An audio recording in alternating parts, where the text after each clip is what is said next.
বড় সাহস করতে গিয়ে পাইছিস তুই? হ্যাঁ, এই ছাড়েন, আপনি আমার শরীরে হাত দিবেন না, খবরদার। আপনাদের মতো অমানুষ যদি আমার শরীরে হাত দেয়, আমার শরীর নোংরা হয়ে যাবে। এই তোর গায়ে হাত দিছে কি হয়েছে রে? এই তোদের মতন 2 টাকার কর্মচারীর গায়ে হাত দিলে আমরা এমনিতে দুধ দিয়ে গোসল করি, তুই জানিস? হ্যাঁ, একদম চুপ বাবা।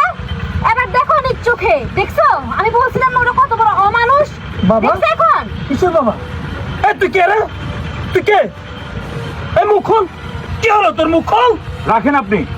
মারে, তুই ঠিক বলছিস, এরা শিক্ষিত নামের একটা অমানুষ। আর টাকা পয়সা হইলেই শুধু মানুষ হওয়া যায় না। এই ছোট লোকের বাচ্চা, মুখ সামলে কথা বল। আর একটা কথা বলবি, এখান থেকে তোর জিভ ছেড়ে ফেলবি, একদম এখান থেকে হিট করবি। এই চুপ, কাকে ছোট লোকের বাচ্চা বলছিস? হ্যাঁ, না হয় নাই, চলুক চলুক না, আমি নিচ্ছি। এই চুপ থাক, তুই কাকে ছোট লোক বলছিস? হ্যাঁ, কার সাথে খারাপ ব্যবহার করতেছিস তুই? বাবা